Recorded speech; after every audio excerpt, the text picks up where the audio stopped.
Merci infiniment à l'accueil que vous réserverez à mon nouvel oracle du Scarabée d'Or aux éditions Erol, à retrouver en librairie ou en ligne. Il est magnifiquement illustré par l'artiste Izumi Hidoya et il contient 44 cartes pour cheminer, ainsi que des explications, des rituels associés qui sont proposés dans son livret d'accompagnement qui fait 240 pages. Vous aurez également la possibilité de noter vos ressentis et vos guidances personnelles grâce au très mignon carnet qu'il contient, pour toutes vos notes. Cet oracle est divisé en 4 grands thèmes, avec 11 cartes à chaque fois, avec des symboles, des grandes figures messagères, des inspirations et des blessures émotionnelles. Il vous permettra de cheminer, je l'espère, pour renaître, être et devenir. Il est préfacé par la merveilleuse Natacha Calestrémé et vous pouvez dès à présent retrouver l'Oracle du Scarabée d'Or qui est publié aux éditions Erol chez votre libraire préféré ou en ligne. Merci beaucoup.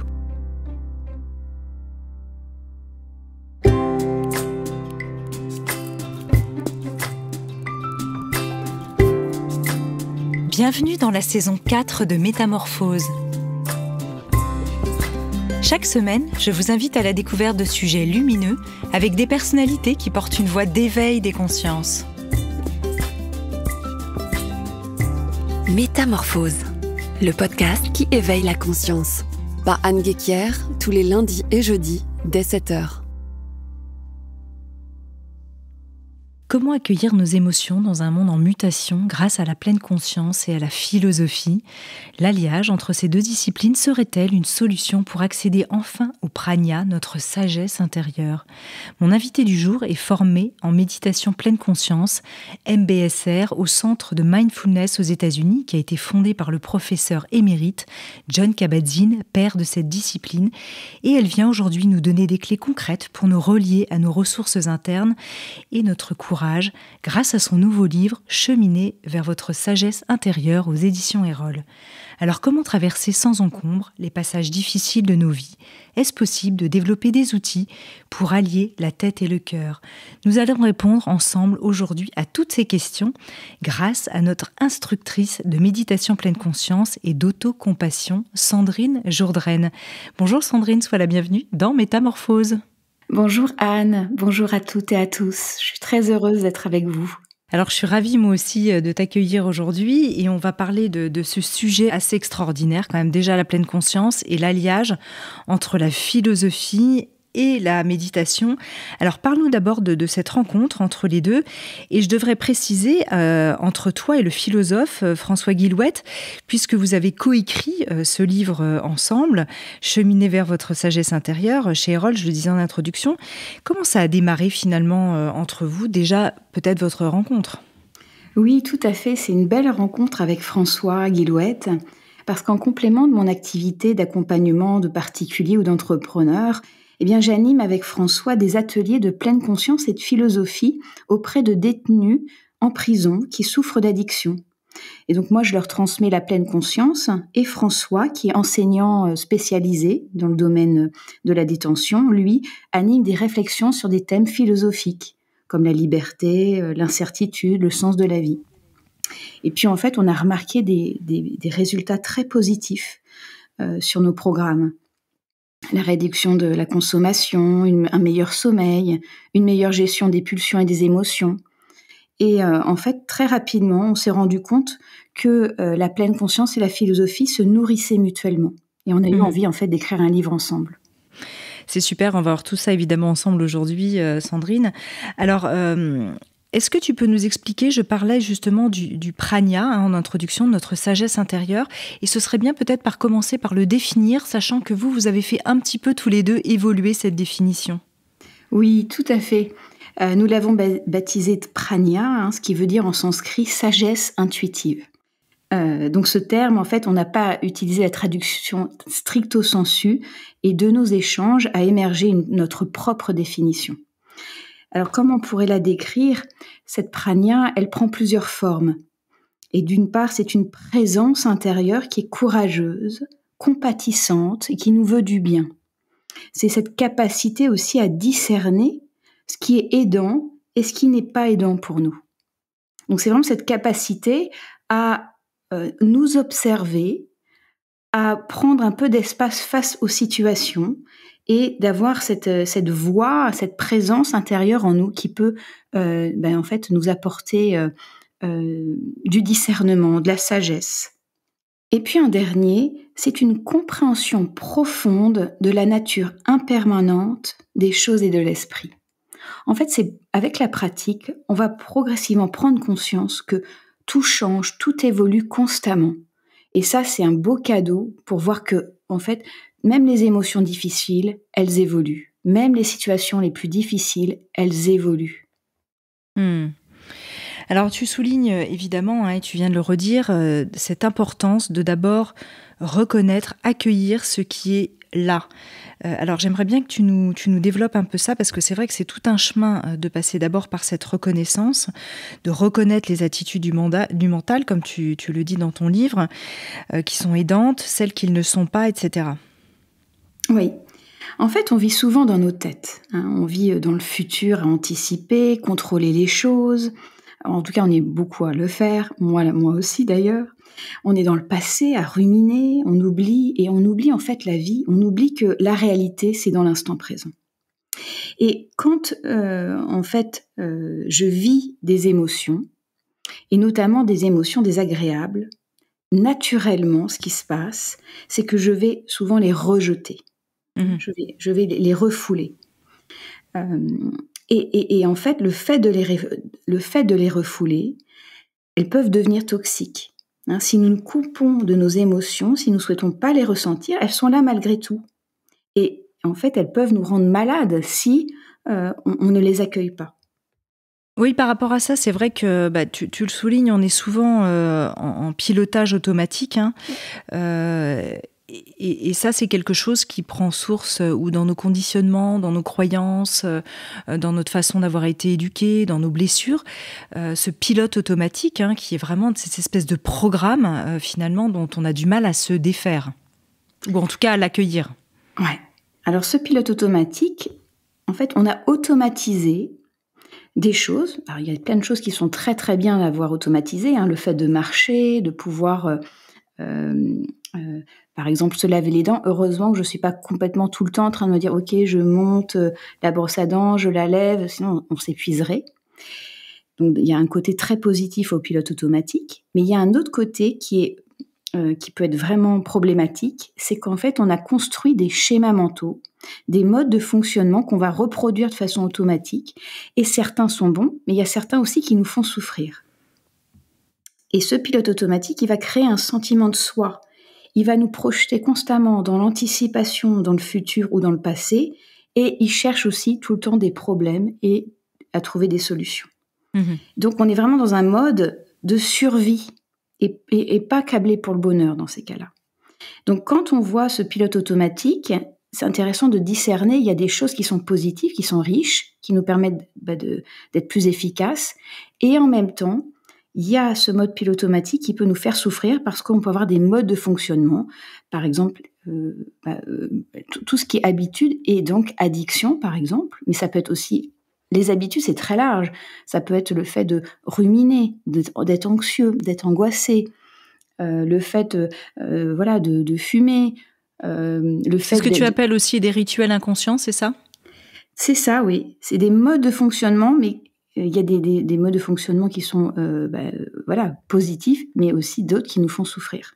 Et donc là, l'idée, c'est, grâce à la pleine conscience, de progressivement prendre conscience de ces modes de fonctionnement et progressivement, en fait, les déconstruire. Et on va voir effectivement comment, peut-être tu nous proposeras quelques pistes. Avant ça, Sandrine, comment est-ce que la philosophie, à ce niveau-là, justement, nous éclaire sur cette idée de pilote automatique, de rituel inconscient ? Est-ce qu'il y a des grands philosophes, ou des philosophes peut-être moins connus, qui nous donnent un éclairage un peu particulier sur ce sujet ? Alors, c'est ça qui a été fascinant de voir avec François, c'est que la pleine conscience est une philosophie de vie. Et souvent, on a le sentiment, on se dit, pleine conscience, c'est lié à l'origine, même si c'est une pratique laïque, il y a les enseignements du Bouddha qui sont à l'origine de cette pleine conscience. Donc, on pense à des philosophes plutôt asiatiques. Et en fait, en étudiant cela avec François, on a vu qu'il y avait aussi beaucoup de philosophes qui pratiquaient la pleine conscience. Et ça, c'est parce que la pleine conscience, c'est une pratique en fait universelle. Et j'aime bien, par exemple, Montaigne qui dit « Quand je danse, quand je dors, je dors ».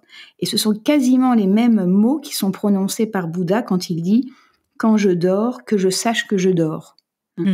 Donc il y a vraiment cette logique, et il y a beaucoup de philosophes en fait qui sont dans cette notion de savourer la vie, d'être pleinement présent à la vie. Et on retrouve cette capacité non plus à être dans un automatisme, mais vraiment à être pleinement présent à soi. C'est ça. Dans cette présence à soi, il y a quelque chose qui est extrêmement important, c'est de revenir au corps, puisqu'on observe d'abord notre esprit, nos pensées, et ensuite, vous, dans le programme, notamment MBSR, peut-être que tu nous feras juste un tout petit ajustement pour nous dire ce que c'est que ce programme MBSR de méditation de pleine conscience. On revient dans le corps avec la respiration, c'est bien ça ? Alors tout à fait. Dans la pleine conscience, le corps a une place centrale. Et on va se connecter aux sens, à nos 5 sens, aux sensations corporelles. Et souvent, en fait, on est dans nos têtes, et l'invitation de la pleine conscience, ça va être en fait de ramener la conscience aussi dans le corps. Donc on va faire ce mouvement descendant de ramener la conscience dans le corps, et aussi d'avoir conscience aussi de nos émotions.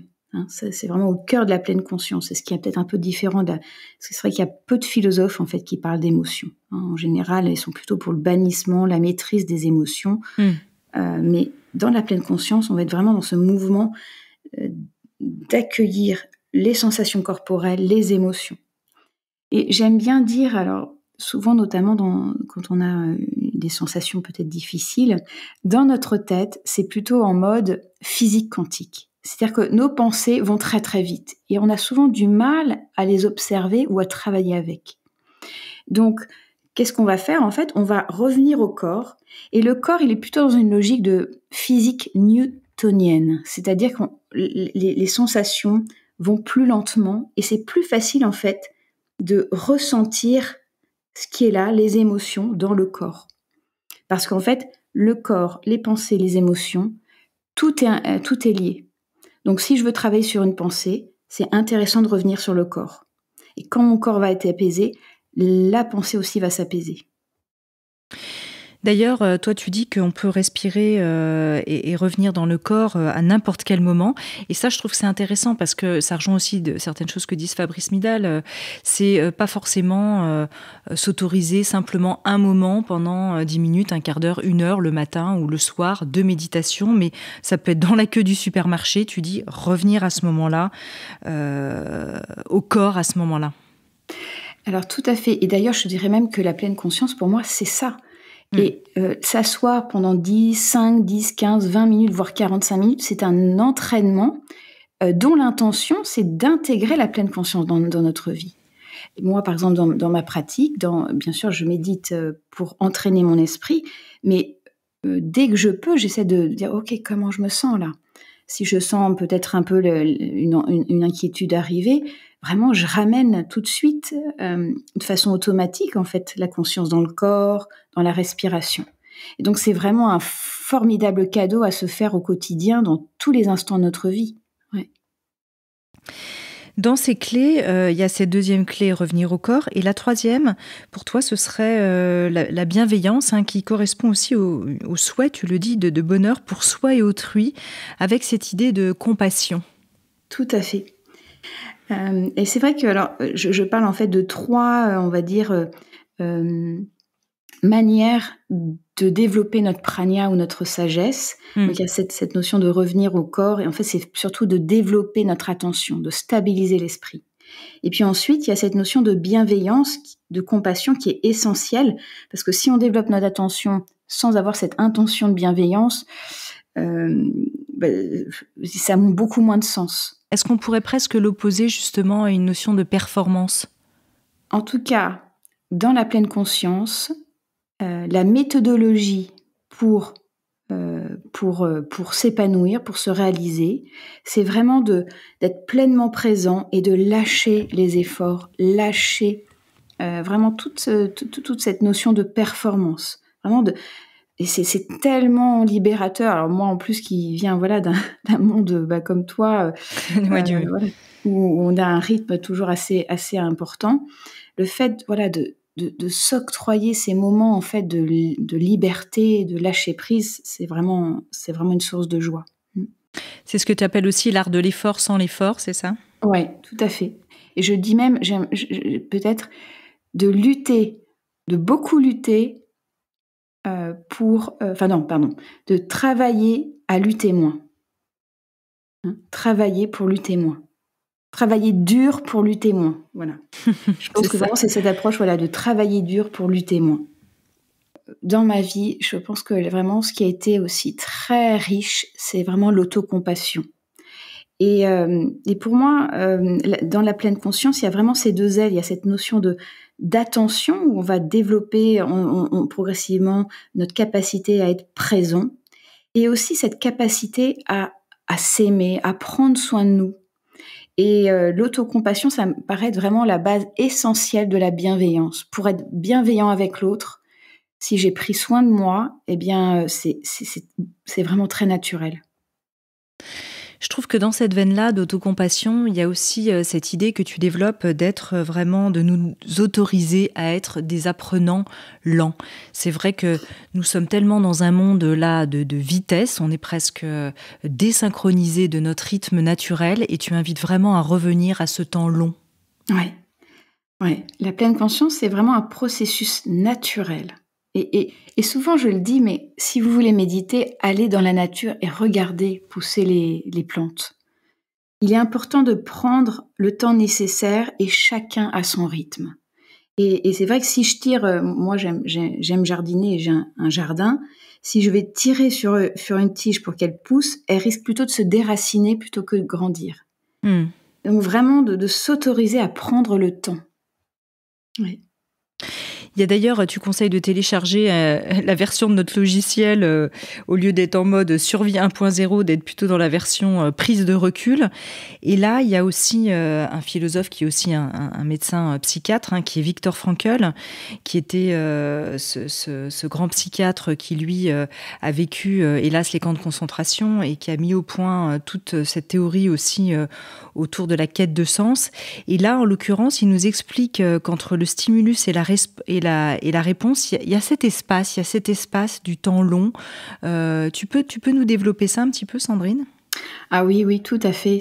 Pour moi, ça fait partie vraiment du bienfait de la pleine conscience, c'est créer cet espace en fait de liberté en nous. Et en fait, cet espace, il n'a même pas de temps. Il peut durer. On peut avoir le sentiment que ça dure 1 seconde ou 1 heure.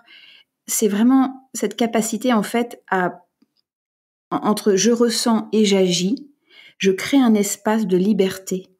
Je crée un espace en fait qui me permet de ne plus être dans la réactivité, dans la réaction automatique, mais être dans une réponse qui soit la plus sage pour moi, la plus adaptée. Et c'est vraiment cette notion de liberté. En fait, pour moi, c'est quoi la liberté ? C'est quand on prend conscience de tous nos conditionnements. Quand on prend conscience de tout ce que notre histoire, l'histoire aussi bien sûr de la société, toutes ces croyances, ce sont pas des faits, ce sont juste des croyances. Et donc, il se crée un espace beaucoup plus large où on peut, en fait, on n'a plus cette notion d'identité. On peut en fait être libre de faire ce que l'on veut, d'être qui l'on veut, enfin en tout cas de se connecter à son moi profond. Pour ça, il faut avoir eu cette prise de conscience que le bonheur et la souffrance font partie de l'expérience humaine. En tout cas, je pense que c'est essentiel d'en avoir conscience. Je pense que on est dans une société où il faudrait être tout le temps parfait, il faudrait que notre vie soit parfaite, et on oublie que la vie, en fait, il y a de la joie, il y a de la souffrance. Les deux font partie de la vie. Et ça fait partie de cette notion de l'humanité partagée moi qui me fait beaucoup de bien de me dire qu'il n'y a pas que moi qui souffre, qu'on est tous en fait, alors d'une façon différente, on vit tous en fait une vie avec des moments en fait difficiles, des moments de joie, on en parle pas mal aussi dans la pleine conscience, cette notion que le fait déjà de naître, c'est pas toujours évident. Ensuite, on va grandir, on va peut-être avoir des maladies, on va vieillir, on va voir d'autres personnes, notre entourage, les gens qu'on aime mourir, on va mourir. Donc naturellement, en fait, la vie, il y a vraiment cette alternance de joie et de peine. Et nous sommes dans un monde de dualité, et c'est aussi peut-être pour ça aussi que la vie est si précieuse, parce qu'il y a aussi cette souffrance qui est associée. Et puis il y a la souffrance réelle, objective, et il y a la souffrance issue de croyances. Et là, tu cites aussi Mark Twain qui dit « Ma vie est une somme de terribles malheurs dont la plupart ne sont jamais arrivés. » C'est vraiment parfois, ou même souvent, l'anticipation ou la peur de ce qui pourrait arriver. Et là, tu nous recommandes de vivre avec cette impermanence finalement. Tout à fait. Et c'est vrai qu'on a souvent ces pensées, alors certaines personnes en tout cas, ont ces pensées négatives ou ces angoisses où ils anticipent le pire.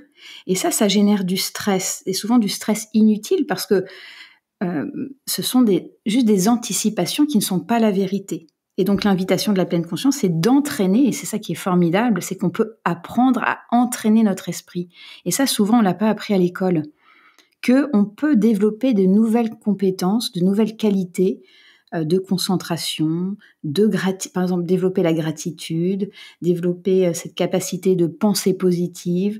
Alors, non pas pour manipuler la situation, mais pour rééquilibrer la vérité. La vérité, c'est que dans nos vies, c'est pas 100% tout noir ou 100% tout beau, mais qu'il y a aussi des choses merveilleuses à vivre.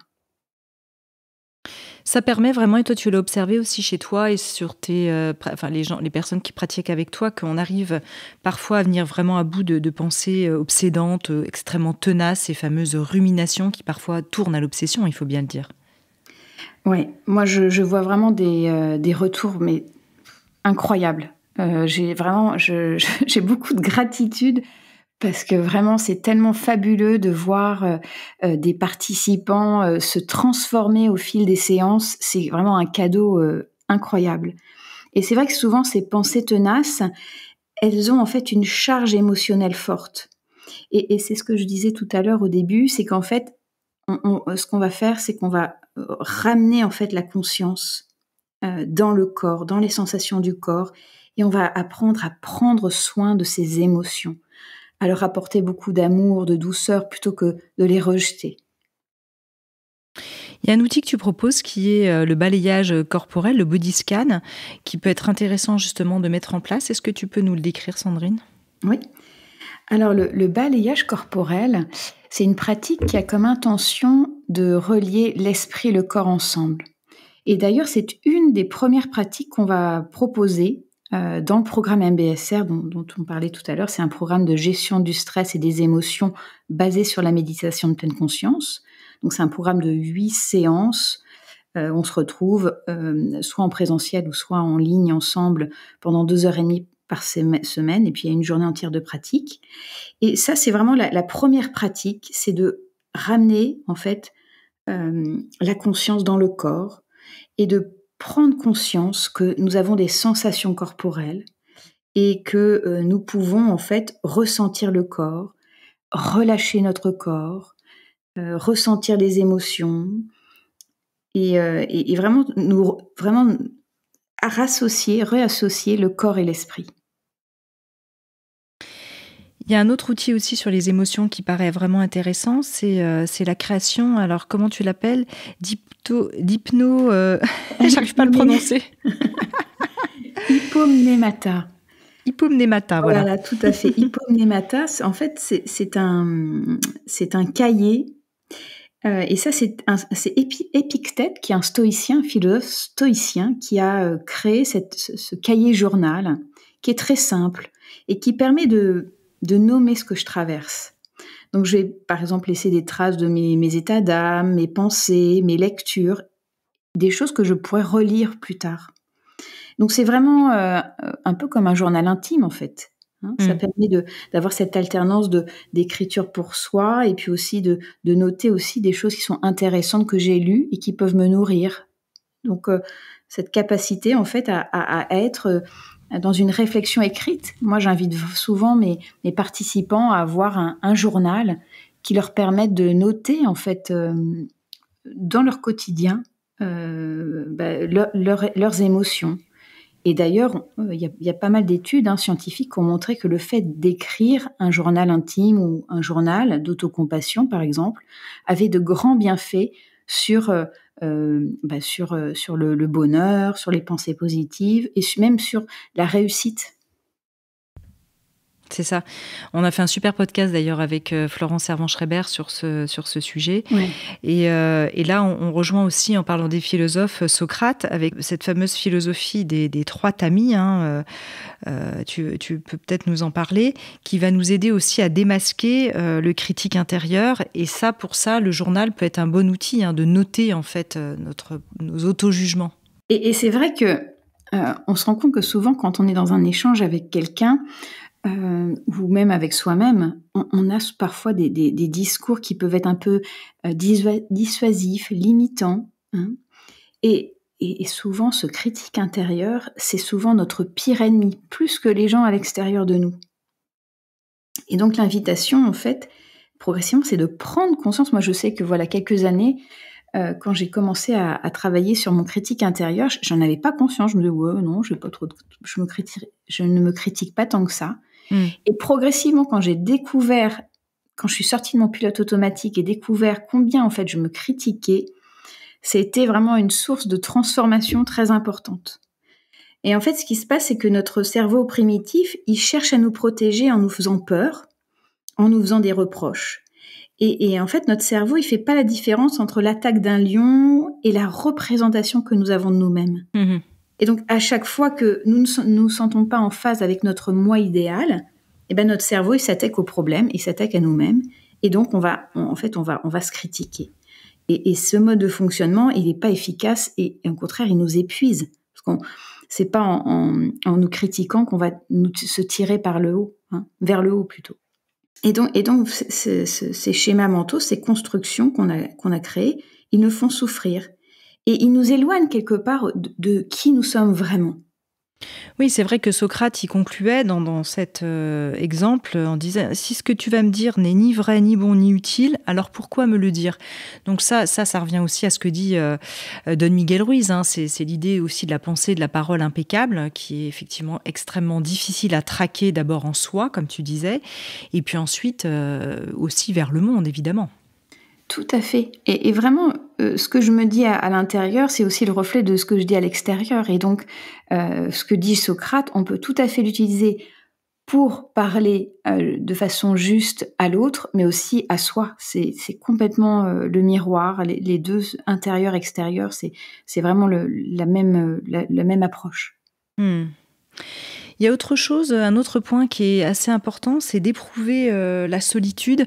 Alors évidemment, là, on n'est pas en train de dire « super, la solitude des personnes âgées, elle est bien, etc. » Là, c'est vraiment quelque chose de conscient pour avoir cette opportunité et cette possibilité de nous rencontrer nous-mêmes.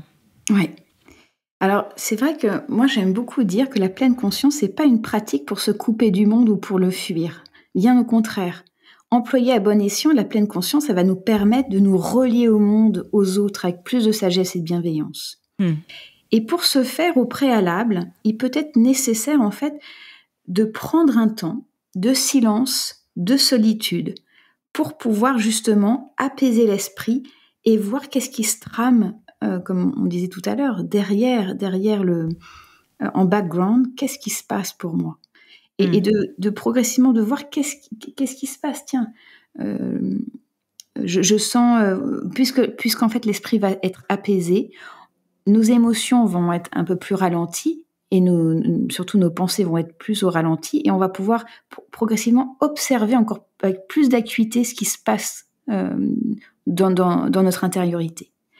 Et vraiment, je conseille aux auditeurs qui souhaitent se découvrir, se relier à eux-mêmes, une retraite de méditation pleine conscience qui permet vraiment d'apaiser l'esprit et de se rencontrer en fait, d'apprendre à se rencontrer.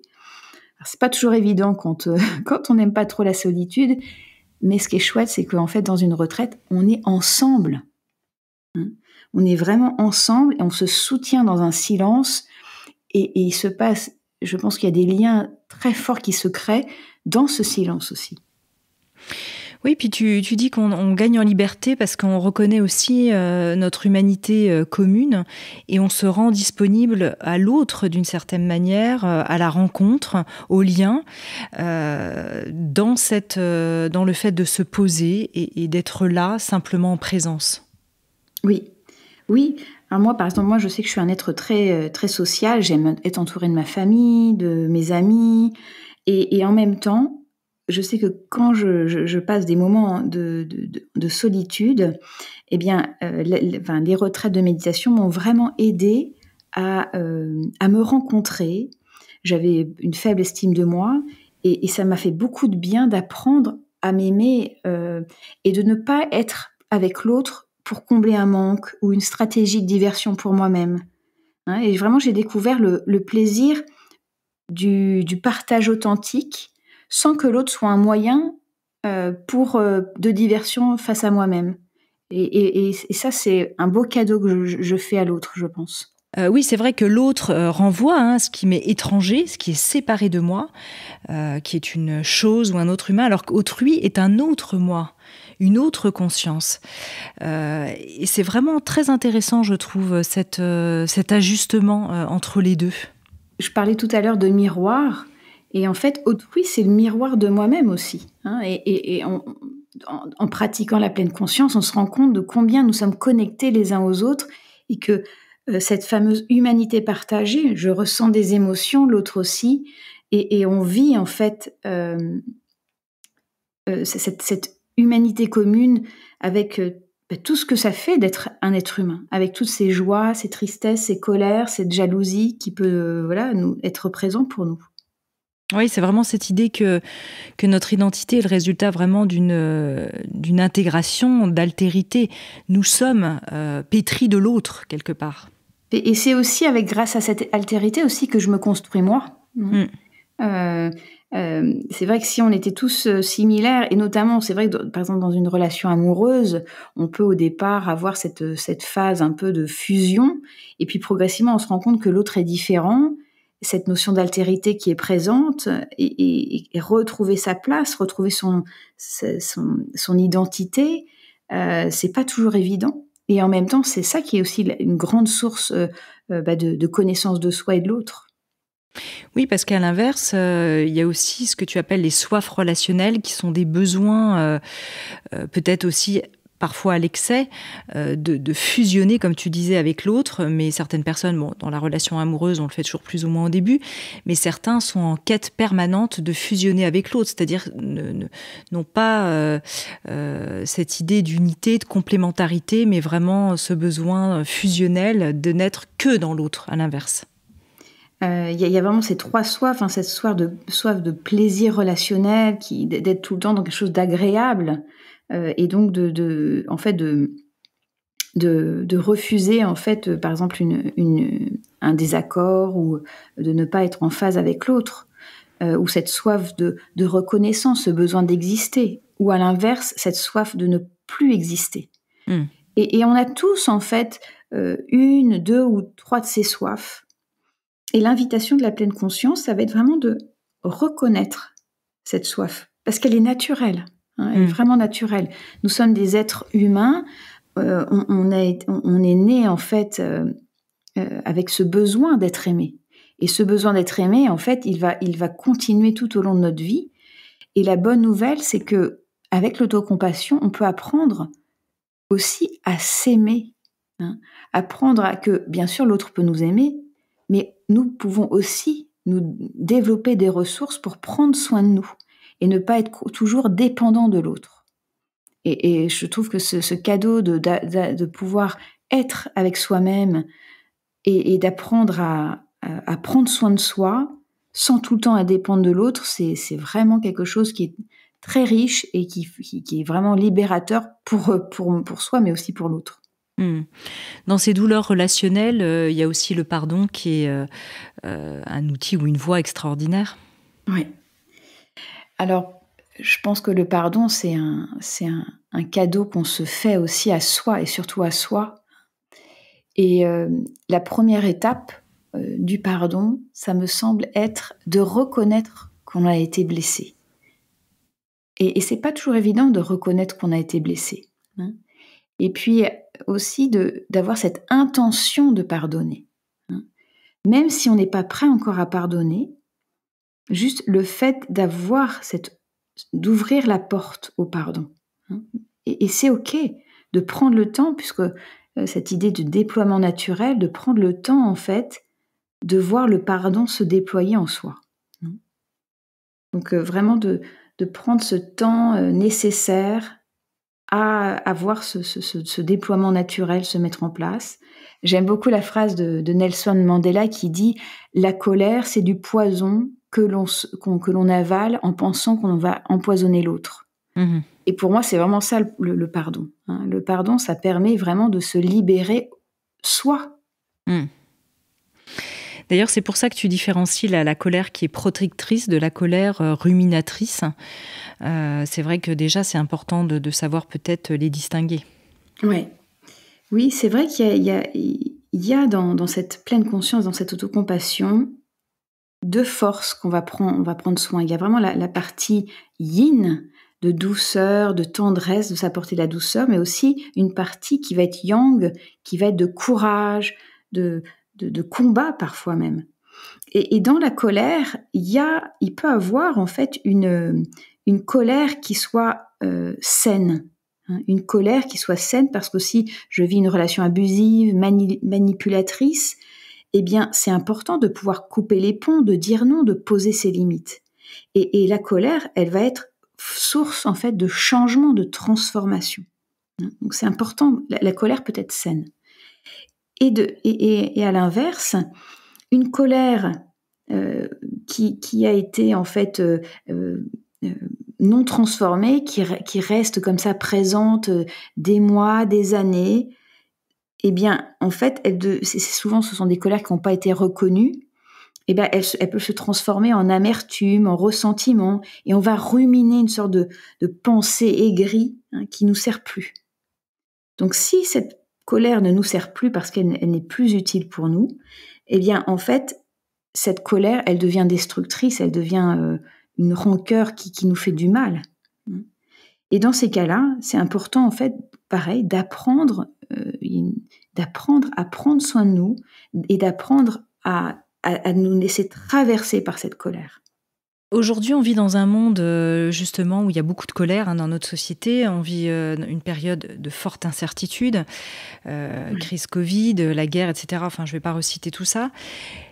Est-ce qu'on a vraiment une manière d'affronter l'impermanence de nos vies ? Alors évidemment, ça nous ramène aussi à notre finitude, au fait qu'on avait peut-être des vies relativement bien réglées, un peu automatisées. On revient sur des espèces de vies un peu en pilote automatique dont on parlait tout à l'heure. Et là, on a eu à affronter cette forme d'impermanence. Comment est-ce que, avec la pleine conscience et aussi cette sagesse des philosophes, on peut apprendre à mieux appréhender tout ça, Sandrine ? Alors je pense qu'il y a deux côtés. Il y a un côté mental où on peut se dire « Ok, le monde est impermanent, j'accueille l'impermanence » et ça peut être très intéressant et très utile. Et puis, on peut aussi, avec la pratique,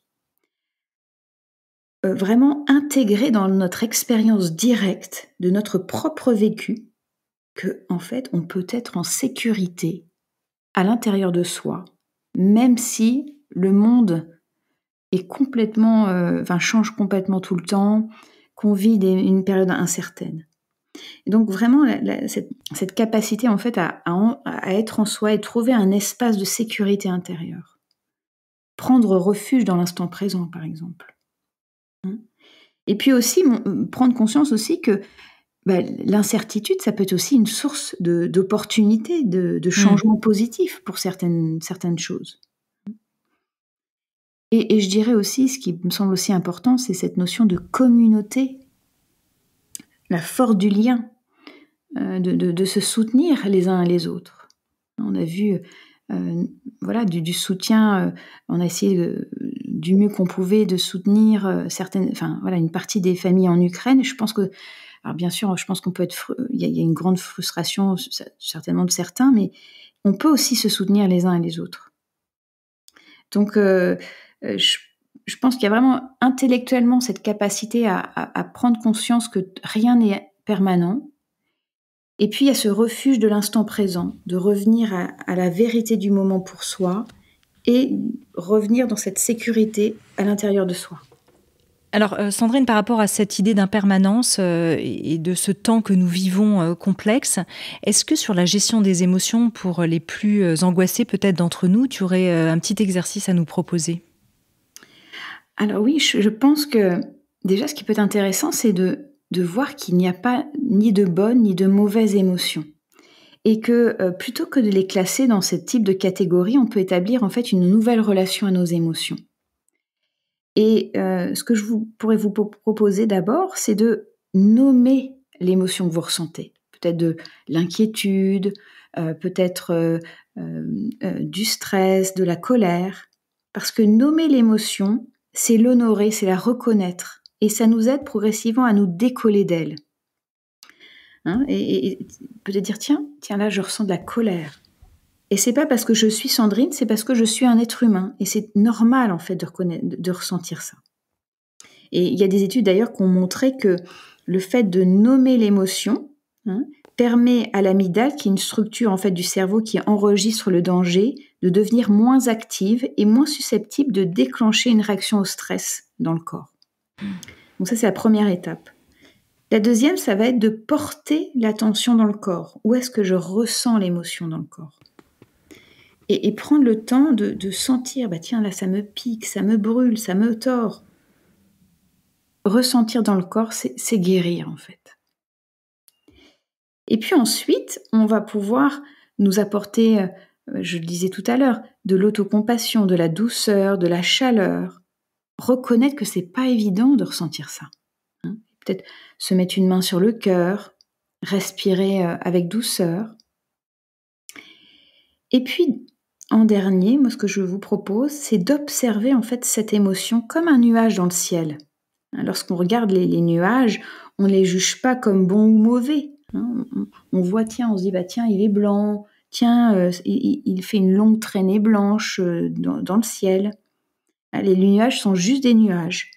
Et on peut observer en fait nos émotions et leur laisser cette place, prendre soin de nous et nous laisser traverser par l'émotion. Et ça permet ainsi comme ça d'agir avec plus de sagesse. Et d'ailleurs, il y a une étude qui a montré qu'une émotion, ça dure environ 90 secondes. Et ensuite, ce sont des pensées, en fait, des ruminations qu'on va ressasser qui vont faire perdurer l'émotion. Et vous retrouvez d'ailleurs, juste peut-être pour info, dans le bouquin, il y a des QR codes avec des méditations guidées. Et notamment, il y a une méditation qui s'appelle Prania, qui s'appelle « Accueillir les émotions difficiles ». Et je sais que j'ai des retours très positifs de participants qui ont fait cette pratique et qui les aident beaucoup dans leur quotidien. Très bien. Alors c'est vrai qu'on approche de la fin de ce podcast. Pour terminer, Sandrine, j'avais envie de citer Thich Nhat Hanh, autre père de la pleine conscience, qui nous a quittés il y a peu, et qui disait sans bout, pas de lotus. C'est vrai que dans notre société qui cherche à éviter un peu la question de sa finitude, comment est-ce qu'on peut apprivoiser la peur de la mort pour vivre mieux, et évidemment en écho avec Socrate qui disait philosopher, c'est apprendre à mourir. Ouais.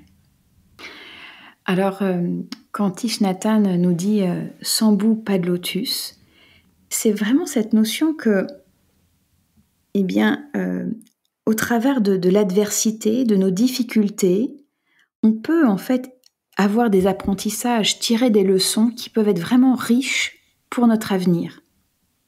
Et en reflet avec cela, en prenant conscience que nous allons mourir, on peut réaliser aussi que la vie est un miracle et qu'elle est fragile, mais elle est aussi tellement précieuse. Et on peut en profiter à chaque instant, savourer sa préciosité, son caractère éphémère. C'est aussi la mort, en fait, qui donne son relief à la vie. Et donc, réfléchir à la mort, c'est aussi se relier, en fait, à la vie. Et c'est vrai que la mort, c'est vraiment un sujet philosophique d'excellence pour plein de philosophes, notamment les stoïciens, les épicuriens, mais aussi le bouddhisme, qui parle aussi de la mort, qui est vraiment l'enjeu le plus important, ou en tout cas la question philosophique la plus importante de nos vies. Intéressant.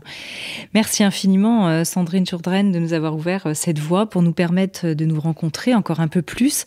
Alors, je rappelle que tu es l'auteur de ce livre, Cheminer vers votre sagesse intérieure, comment la pleine conscience et la philosophie peuvent nous aider à accueillir nos émotions et à vivre dans un monde en mutation, avec la collaboration du philosophe, on l'a dit, François Guillouette, qui est paru aux éditions Erol. J'ai eu la joie de publier ce livre chez Erol, un livre qui est pratique, qui est rempli d'exercices, de réflexion pour s'ouvrir vraiment à de nouveaux champs et se connecter au cœur, à mi-chemin entre la philo et la pleine conscience.